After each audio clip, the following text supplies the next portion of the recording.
Hello बच्चों, welcome to बायोविजन academy. इस channel पर हम सभी पढ़ेंगे बीएससी बायोटेक्नोलॉजी के all subject unit wise lecture. Okay, अगर आप 9th 10th 11th 12th class के स्टूडेंट हैं तो भी आप इन लेक्चर को फॉलो कर सकते हैं। आज हम स्टार्ट करेंगे जो आपका बायोटेक्नोलॉजी मेजर फर्स्ट का जो पेपर है सेल एंड मॉलिक्यूलर बायोलॉजी, इसकी फर्स्ट यूनिट है सेल। ओके, तो हम पढ़ेंगे सेल के बारे में। Today we are discuss about cell. What is cell?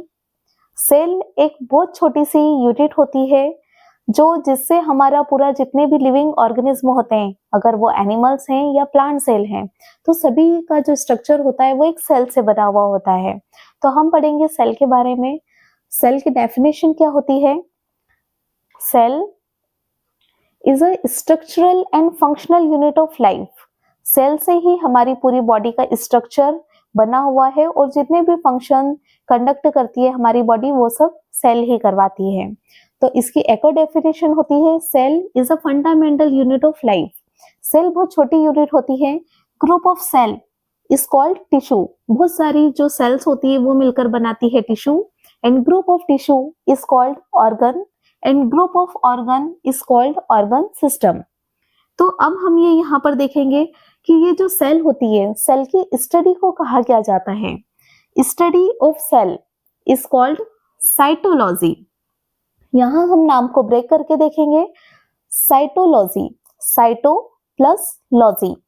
Cyto का मतलब होता है सेल एंड लॉजी का मतलब होता है स्टडी। कहीं पर भी अगर लॉजी वर्ड आ जाए मतलब होता है स्टडी। तो यहाँ पर study of cell is called cytology. अगर हम टिश्यू की स्टडी करते हैं तो उसे कहा जाता है हिस्टोलॉजी। अब यहाँ पर बात आती है कि ये जो सेल होती है, तो सेल को डिस्कवर किसने किया? तो सबसे फर्स्ट साइंटिस्ट आए थे रॉबर्ट हुक। रॉबर्ट हुक ने सबसे पहले सेल को डिस्कवर किया था। तो यहाँ पर उन्होंने देखा था कि जो कॉर्क होता है, कॉर्क की थिन स्लाइस ली और उसे उन्होंने माइक्रोस्कोप में देखा। तो वहां पर उन्होंने देखा कि कुछ उनको हनीकॉम लाइक स्ट्रक्चर दिखा था। उसे उन्होंने कहा कि दिस इज लिटिल कंपार्टमेंट। ये छोटे छोटे से लिटिल कंपार्टमेंट थे या होलो कंपार्टमेंट, इसी को उन्होंने कहा था सेला। इसी से एक टर्म आया था सेल, इसलिए उन्होंने यहाँ पर सेल की डिस्कवरी की। तो इसीलिए उन्हें कहा जाता है फादर ऑफ सेल। अब ये जो सेल थी ये एक डेड सेल थी।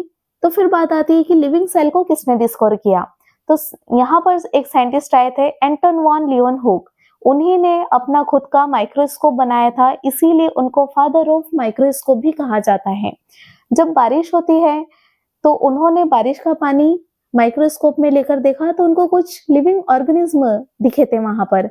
इसी से उन्होंने डिस्कवर किया था लिविंग सेल को, इसीलिए उनको कहा जाता है father of living cell. Okay, और यहाँ पर हम देखते हैं कि जो लिविंग माइक्रो ऑर्गेनिज्म होते हैं उसको भी डिस्कवर किया था उन्हीं ने, इसीलिए उनको कहा जाता है फादर ऑफ माइक्रोबायोलॉजी। इसके अलावा जो सेल होती है उसके अंदर न्यूक्लियस होता है, उसको डिस्कवर किया था रॉबर्ट ब्राउन ने। अब हम देखते हैं नेक्स्ट साइंटिस्ट आए थे स्लीडेन एंड स्वान। स्लीडेन जो है वो एक बॉटनिस्ट हैं, तो उन्होंने प्लांट के बारे में स्टडी किया था। और जो स्वान है उन्होंने एनिमल्स के बारे में स्टडी किया था, वो एक जूलॉजिस्ट थे। तो यहाँ पर दोनों ने यहाँ पर कहा कि plants are made up of cell and Schwann ने कहा animals are made up of cell. All plants on animals are made up of cell.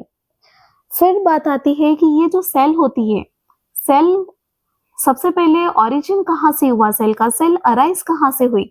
तो इसके लिए एक साइंटिस्ट ने बताया था जिनका नाम है रुडोल्फ विर्चो। उन्होंने एक टर्म दिया था जिसका नाम होता है ओमनी सेल्यूला ई सेल्यूला। इसका मतलब होता है प्री एग्जिस्टिंग सेल। जितनी भी सेल हैं उनको वो कहाँ से अराइज हुई है? All cell arise from pre existing cell. जितनी भी सेल है वो एक ऐसे सेल से बनी है जो पहले से एग्जिस्ट कर रही थी, उनसे बनी हुई है। अभी यहाँ पर हम देखते हैं कि जो सेल होती है, सेल के अंदर जो न्यूक्लियस होता है, न्यूक्लियस के बेसिस पर सेल के कितने टाइप्स होते हैं? Types of cell on the basis of nucleus. तो यहाँ पर हम देखेंगे सेल के 2 टाइप्स होते हैं, prokaryotic cell and eukaryotic cell. Pro means होता है प्रिमिटिव एंड कैरियोट्स मतलब होता है न्यूक्लियस। तो यहाँ पर जो प्रोकैरियोटिक सेल्स होती है उसके अंदर न्यूक्लियस वेल डिफाइंड नहीं होता है, न्यूक्लियस उसके अंदर अब्सेंट होता है। ये जो ऑर्गेनिज्म होते हैं या ये जो सेल्स होती है ये बहुत ज्यादा स्मॉल साइज की होती है, 1 to 10 माइक्रोमीटर इसका साइज होता है। फिर हम यहाँ पर देखते हैं कि इसके अंदर जितने भी सेल ऑर्गेनल्स हैं वो सभी मेम्ब्रेन बाउंड ऑर्गेनल्स नहीं होते हैं। इसके एग्जाम्पल हैं bacteria and virus. Eukaryotic cell, U means होता है ट्रू एंड कैरियोट्स मीन्स होता है न्यूक्लियस। तो यहाँ पर जो यूकैरियोटिक सेल्स होती है उसका साइज भी लार्ज होता है और इसके अंदर वेल डिफाइंड न्यूक्लियस प्रेजेंट होगा। यहाँ पर जितने भी सेल ऑर्गेनल्स होते हैं वो सभी मेम्ब्रेन बाउंड ऑर्गेनल्स होते हैं, like mitochondria, Golgi apparatus, endoplasmic reticulum. Okay, अभी यहाँ पर हम देखते हैं कि इसके एग्जाम्पल क्या क्या चीजें हो सकती है। तो यहाँ पर आप देखेंगे कि जितने भी एनिमल्स होते हैं इन प्लांट्स ये सभी एक यूकैरियोटिक सेल्स होती है। ओके, अब हम ये यहाँ पर नेक्स्ट लेक्चर में हम देखेंगे कि जितने भी प्रोकैरियोटिक सेल है और यूकैरियोटिक सेल्स हैं इसके अंदर जितने भी सेल ऑर्गेनल्स होते हैं उसको हम यहाँ पर डिटेल में पढ़ेंगे। ओके, तो नेक्स्ट लेक्चर में बने रहिए आप। Thank you.